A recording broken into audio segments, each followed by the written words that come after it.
So this is the Music Prophet, where I talk to just emerging and up and coming artists and collectives and hip hop artists, indie artists, folk. The world champion of beatboxing was on at one point. That was dope. And I am stoked that you're on. So why don't you tell everyone watching who you are, and then we'll just kind of like go around the squares. I was gonna say around the table, but like it's a square. It's a rectangle.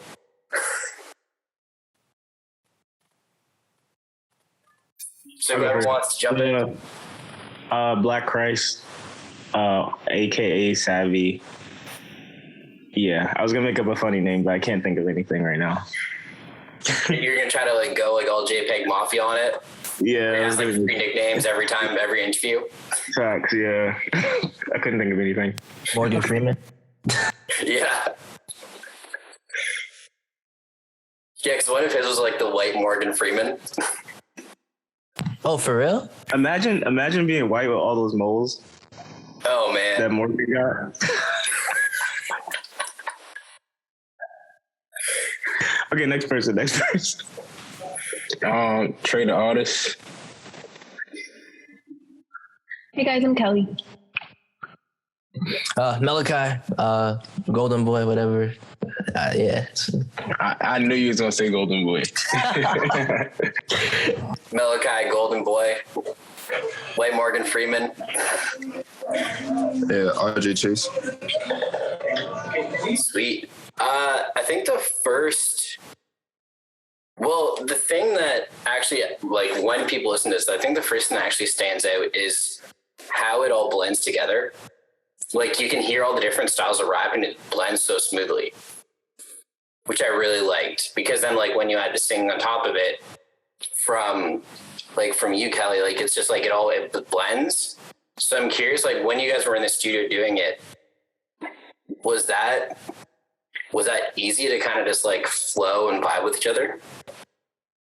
Yes, it's easy to flow because coronavirus, and like nobody was like fully in the stew together. So like they would just like send me verses and just be like, hey, yeah, like I actually would go to them and be like, hey, yeah, rap over this like metronome, or rap over this like small part of it, base of a beat that I have and stuff like that. And then it would like build, and it's all coming from my brain pretty much.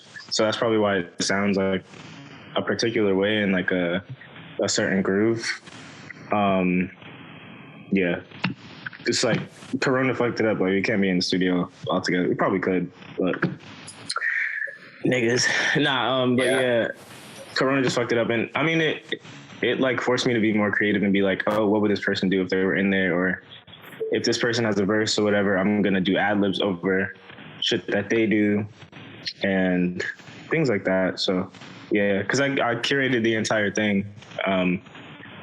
Like some songs, they didn't even know that like they were becoming songs. I just hit up Tre, be like, yo, rap over this.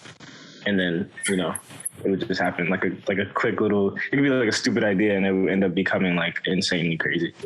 So, I made 1 million masterpieces like that. That would be hard then to actually go through everything and have to get rid of stuff, because then, especially like if you had a really good verse, but the beat just wasn't it, and you have to get rid of it just for that. Yeah, sometimes. Okay. I was gonna say I put 100% of my trust in Savvy. I could give him anything. I could just go. He's gonna make a beat and it's gonna be fire. Yeah, I think like recently I've been thinking about like an analogy that just makes like music easier. It's just like, the body and everything.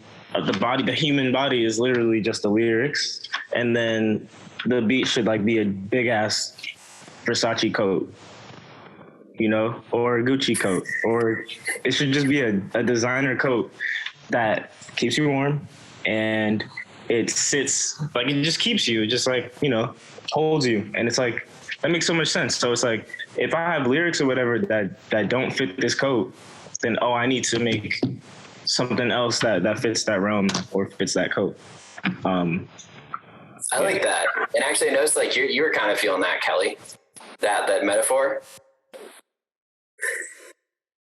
Maybe just a little bit. I mean, it's relatable because I feel like, especially working with Savvy, it's been interesting because I guess forte is definitely more on the lyrics. I feel like I'm more of a singer-songwriter, so it's been really interesting to work with him because he works in like an opposite way, whereas he comes at it from a production side first instead of lyrics, and I come at it from like lyric, story, etc., and then that. So that has been really interesting, and I see that a lot. And so we kind of are always trying on different coats and like patterns and things to kind of see like what fits. Yeah, you're right. Because I mean, especially when it comes to like singing versus hip hop, even there is that that opposite approach to it. That like, I mean, I found the same when I switch between writing for like the different styles. It is a weird like brain switch, I guess, right? Yeah, for sure. Like left brain, right brain, kind of like coming together, for sure. And yeah, no, sorry, go ahead. Yeah. I was gonna say, like the way my brain works is like, mostly it's like if I hear a sound or whatever, it would remind me of like a time in my life or something, or just like a random memory that I didn't know that I knew. So I think that's why having the beat first is kind of like, oh shit, I'm gonna build this atmosphere type of thing. I feel like it's always just so hard like writing lyrics first for some reason, but I don't know. Well, it is. I mean, it's different, right? Like, I don't know whether, like, do you have the same approach, Meliki? Like, do you have the same, like, do you attack hip hop, like, writing lyrics the same way? Like, the beat just creates the vibe for you? Yeah, I mean, personally, like, it's very hard for me to write, like, with no beat in mind or, like, no tempo in mind, at least. I think it's an easier way to block me because I'm like, okay, I could write a verse. I could, like rap is poetry. You could write, but like someone could give you, like Savvy could give me a beat and I can try to take what I wrote and I'll be like, oh wait, like there's too many words or there's not enough words. Or I'm like, wait, the flow doesn't match. So a lot of times like I prefer to like get the beat first or hear the beat first and then I'll write. But that's just me. Like and also just like, I don't know, the beat kind of dictates my cadence on the song. So like if it's like a beat where I'm like, oh, the bass is crazy. Like I want to like say some wild stuff or like sound a little more like, or if it's like a sadder, like a slower tempo, maybe I'll like, my voice might be pitched a little lower. I don't know. It depends on the feeling, I guess. Yeah, man, because especially like when it comes to like, there's some artists where they like their lyrics are a whole separate rhythm than everything else. Like they kind of like they clash, but in the right way. Then there's other times where it's true, like you can hear that they're like, especially like in your case, and especially where it's just one of those things where like you just hear a certain part of the beat and you know that you just want to go off on that one spot and then just slow the cadence down right away. Yeah, like when Savvy sent me the beat for Golden Boy, like I heard the beat and I was like, whoa, this just sounds like something where like I want to have like an anthem type of like a call and response type of feel like you like I don't know, like half of us are dancers here and like when you hear a song and you just move to it, like you just that the feeling you get, it's like that kind of thing, just like it just clicks sometimes. I mean, that's kind of interesting. Like if you guys want to jump in on that, because I think that's something that, well, obviously it's part of, like, it's a normal part of hip hop culture is the dancing, obviously. Yeah. But I don't know whether people actually really consider that when they think of a song being made, Yeah, I think just like, I'm not even thinking in the terms of like the origins of hip hop, but like low key, like hip hop was made for like parties and shit, So like usually when we make shit, like it sounds stupid, but I when I'm making a beat and I'm like, oh, this is specifically for a party or specifically for a concert or some shit, I literally turn on the metronome and I'm like, I'm like moving my arms around. I'm like, okay, would this work for whatever? Like our song Latino. I'm like, okay, I chose a BPM. That's the first beat I ever made like that. And I'm just like, yo, I chose a BPM. I'm moving my arms. I'm like, how energetic does this sound? You know, like, does this make somebody want to move? And it's not necessarily having like a whole jam-packed fucking session of chords and mad weird shit, like weird music shit. Like at a certain point, you gotta be like, okay, this has to like be listenable to a human, not just like a musician. So, and usually when our music is played, it's like at a concert or things like that. So, do you want to jump in on that, RJ?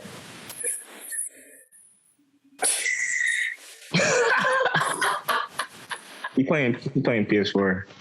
Guaranteed. Well, what about you, Trey? Because I mean, what like your lyric, like especially your style, it's really lyrical. It really is.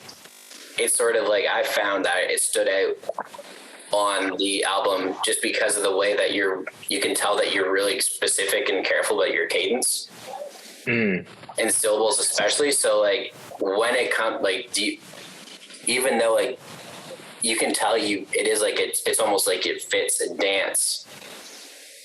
Like you wanted to dance with, but I don't know.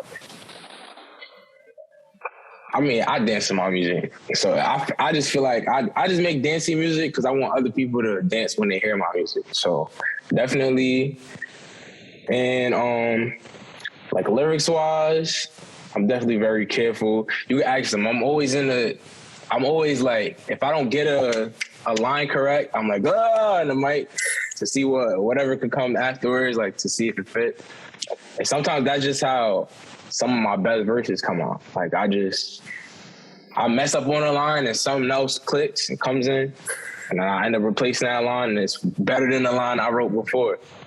So there must be some stories there, because I mean, two to three people listening started laughing. So like, there's got to be something there that.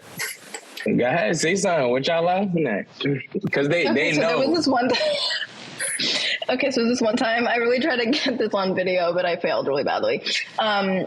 He was, poor thing, he was really trying to like get this one verse down, and he just kept messing up so hard, and it just sounded so whack. And I was like, sweetie, like, let's just practice. Like, let's just, but it's okay. You know, he got it. It just, it was really freaking funny, because every time he'd be like, and I'm like, Trey, are you good? Like, do you need a break? Do you need some water? It was just really funny. It took him like 15 minutes to get that one verse. Anyways, okay, I'm done. I mean, those like I got it done though. Well, no, that's actually like that's kind of interesting though, because like I'm kind of curious then, or like I mean, people probably listening too. They're probably like, oh, like that happens like every once in a while, right? Like you don't really screw up that much when you record, but like. It's not like that's not true, right? You do, because that's all right. Listen, what happened that day was I wrote down something, but I wasn't listening to the beat. I just wrote it, think like how I remembered the beat. Then when the beat came on, I messed it up. So I had to like shift syllables around, take out words. That's what I was like doing. But I do that during the recording process. I don't like to like listen to the beat too much when I'm like writing. I kind of like to think off my head. That's how I get my different like flows and stuff. Yeah, and I feel like that's a myth even for hip hop. Like it's something that I've heard like in a few other hip hop interviews. I hear the same thing where like it's a weird like myth and like in hip hop music especially that all it takes is like a couple listens to the beat and they just have the lyrics down and they're gold. But I feel like go ahead. Go ahead. No, I was just gonna say like I feel like in general the odds of you being able to get a verse or a chorus or anything done in like the first take is like really rare. So like in general, it's just super normal. It's really no biggie. Yeah. Yeah. Also like, I've noticed that like going back to that human quality type thing, like if you listen to any of like the newish songs that I put out, it's like, you can hear me like in the back, just like cursing. I'm like, fuck, this verse is wrong as fuck. But the way that I messed up was like kind of cool. It's like a happy accident. And I feel like that is what makes it art. When it's not just so planned and it's just like, oh shit, me responding to me fucking up was like an actual genuine human emotion, human reaction. And that sometimes reads better than a planned verse, you know? And it's almost like it's almost like a thing that works really well with collectives too, honestly. Yeah, just add like texture and layers to who we are. And our whole message is like, we just want people to be creative as fuck. And I feel like keeping in mistakes or whatever adds to the creative part of it.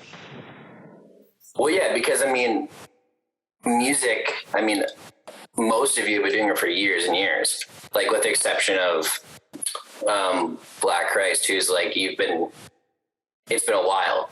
They've been making beats and making music, but even like for the rest of you, like everyone has done a ton. And so like it's low-key started low-key like 2 years ago, 2 or 3 years ago. Like not even like, I don't know. Yeah, I just started. I don't know. I didn't know what else I was going to say. Well, actually, no, that's interesting. So like that kind of leads to like, that is actually a good point. Like, when did everyone start actually taking music serious, or like starting to really say like, all right, I can do this. Why not?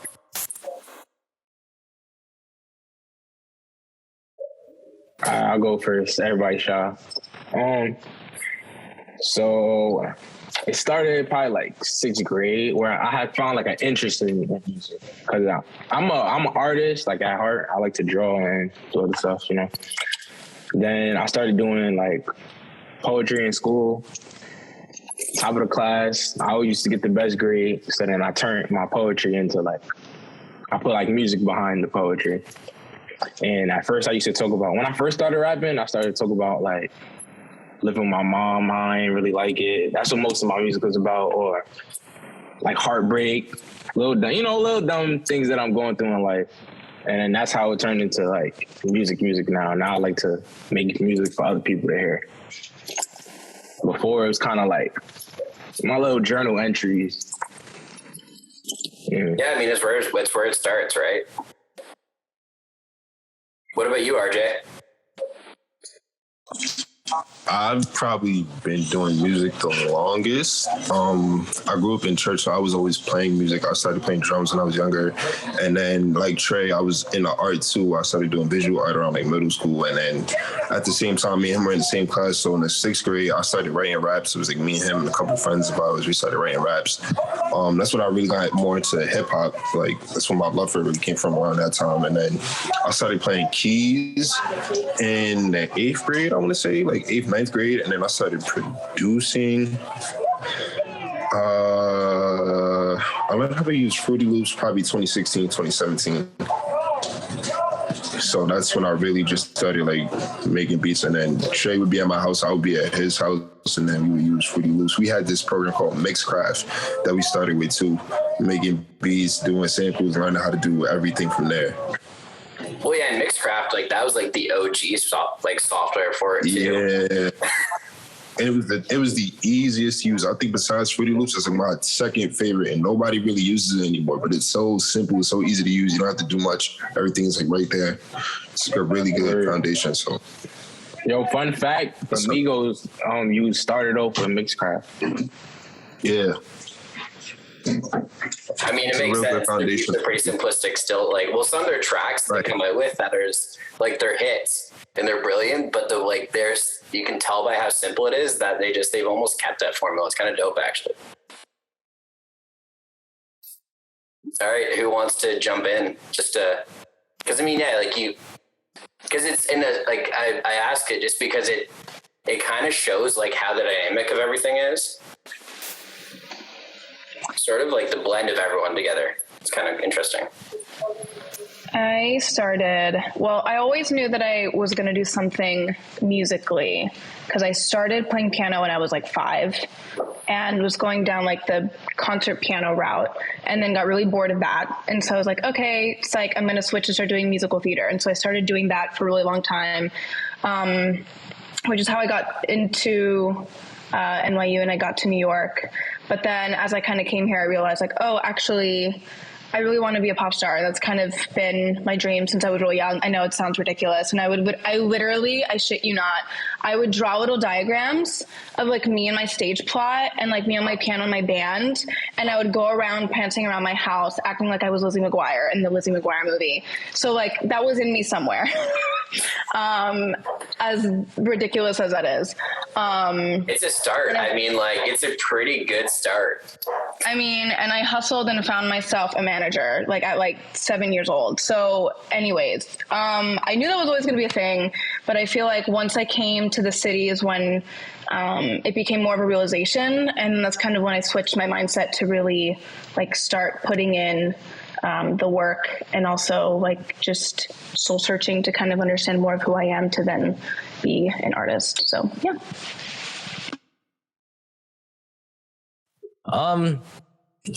The way that I got into like music is kind of interesting. It's kind of weird because I mean, I hate to use the term I'm this, I'm that, because I feel like in our time, like everyone's so like obsessed with like, oh, like this person does that one thing that they're good at, which is like not the case for me and a lot of people in this collective. But I've been an actor all my life, and that's how I met Savvy's sister, because we went to a performing arts middle and high school, and that's kind of how I met Savvy too, which was through her. But you know, I've always loved music, like since I was a kid. You know, I dance around my house. Like I'm a huge Michael Jackson fan, so like I've always had a connection to like wanting to perform and being a performer, just because that's like what I do all the time. But it wasn't until I was in 10th grade where I started like dabbling in it, but it was really just me like messing around, writing diss tracks about like classmates of mine's, and not like, you know, posting them or anything, but like, and as a way of venting. And then I would show close friends, and then they'll be like, dude, like this is kind of fire. And then I kept doing that and, you know, dabbling in SoundCloud, messing around with remixes. And then Savvy's sister had sent him stuff that I was playing around with. And then 2020 happened, and he texted me talking about, I want you to be in Brokeland. And then that's how it happened. Yeah. I don't think mine is that long. I started like 2 years ago or 3 years ago, whatever. In high school, I was just writing like raps and stuff because it was just cool to do it at like during lunch and shit. And I think that it was, since I went to LaGuardia High School, like it was just everybody just like fucking, I don't know, they were just all talented as fuck, and I was just like, damn, like we're striving to be the best type of niggas. Yeah, and if you didn't do it, then you're kind of like, you were like left out. Yeah, you left out if you weren't like the best at your art, you know. And I was a dance major, so like I was like, fuck, I want to be like the best at every major that's like in this school. And that eventually like turned into just me just making like just music on the side type shit. And I was still like dancing at these like crazy institutions and stuff. And then I noticed like after doing a couple shows and doing like tours and stuff like that with these dance companies, it's like we would get like applause, but like I felt like it wasn't enough. Like it wasn't like it would be like a couple people out, like a lot of people, and it just felt like it wasn't anything that made me like get chills, like how I watched like Michael Jackson or somebody like perform for like a million trillion people, or DMX perform for a million trillion people. Because I feel like when I watched those clips, I was like, damn, like these are insane. And yeah, so I was just like, yeah, bet I'll just keep making music. I'll get to that point where I can be in front of bigger crowds, and yeah.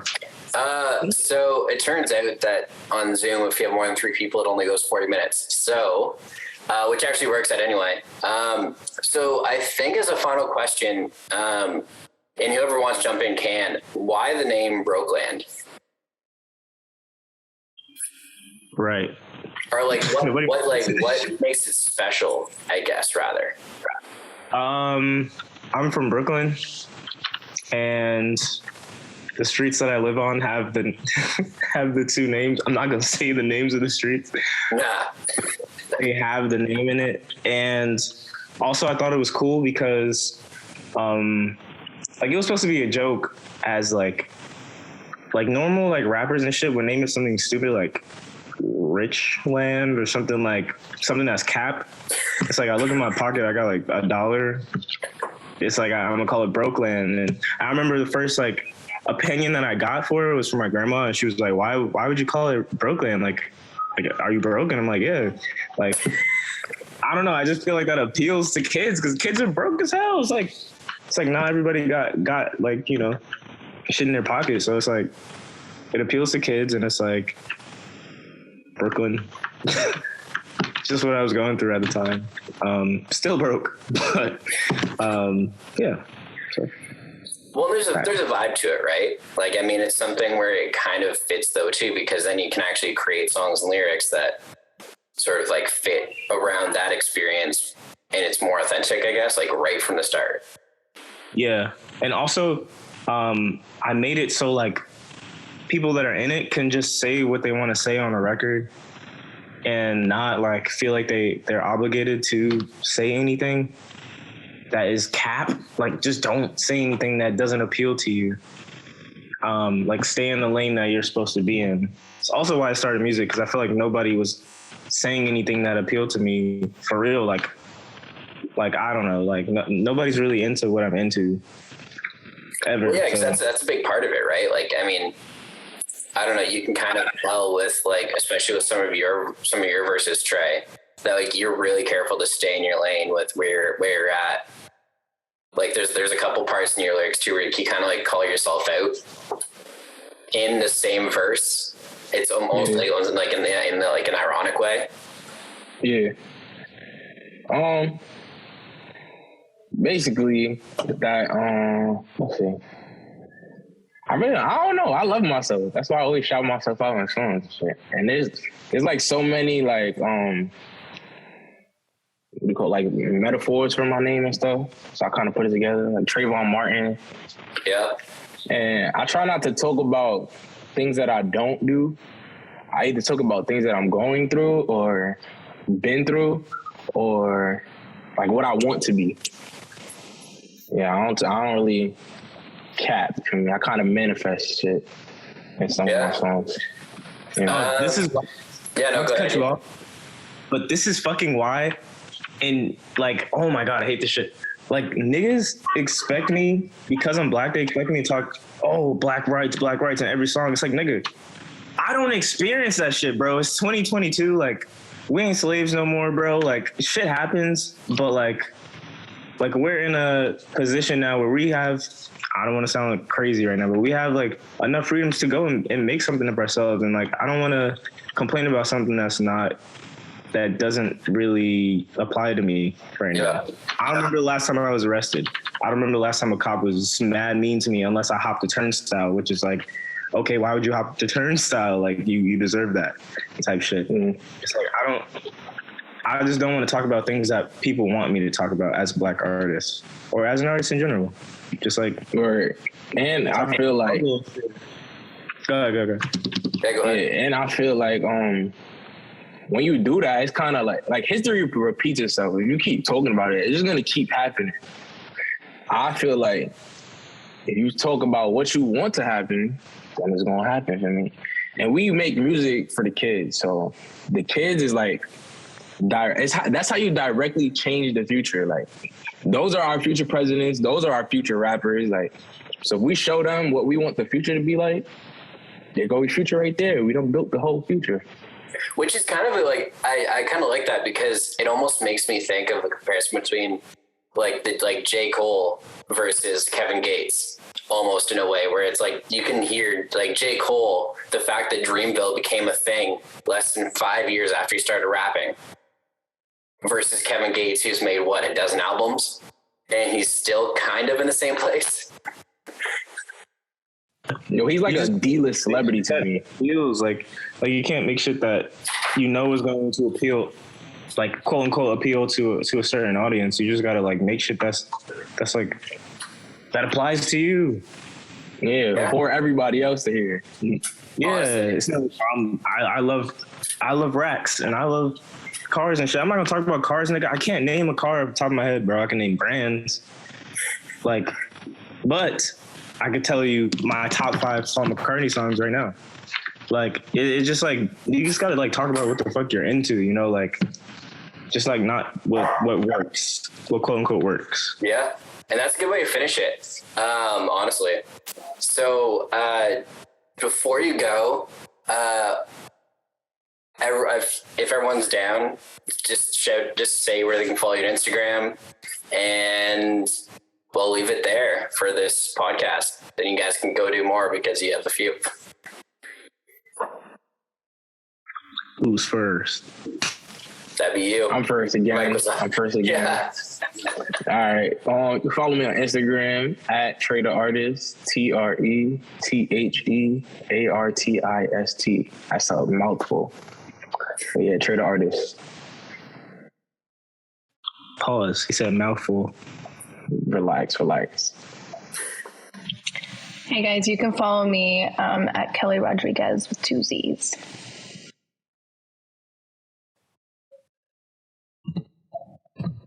Yeah, you can follow me at Meliki Hurd. It's like my name right there. Yeah, that's easy. You can find me at 007.RJChase. And then mine is Blkchrist. BLK. And the album is on Spotify. And is it anywhere else that people should know about? Spotify, Apple Music. There's this cool thing called Anagami. No way. It's gonna be on SoundCloud soon. I don't know why I didn't post it on there yet. So SoundCloud. It's like music and they teach origami is at the same time? Yeah, it's weird as hell. I don't know. Deezer. I don't know any other. Tidal. Rich niggas use Tidal. But yeah, that's all the. Yeah, on YouTube too. Pretty much everything. Yeah, everything. YouTube too. Sweet. All right, well, dope, guys. This was sweet. And yeah, good luck with the album. And, especially once COVID winds down, it'll be dope too to get that in front of people and get some shows going where it's more than just like 12 people in a room. Facts. For real. Thank you so much, Kyle. This was so great. Yeah, man. Yeah, Nice meeting I'm you. stoked. Yeah, this was fantastic. Thank you. You're here and sweet. So that's another episode of The Music Prophet. And yeah, if you're listening, subscribe and follow these people if you want to check out their music. Want to check out Brokeland Volume 1. Thank you for listening, for everyone who's tuned in for the whole hour. My name is Kyle Vine, and we'll see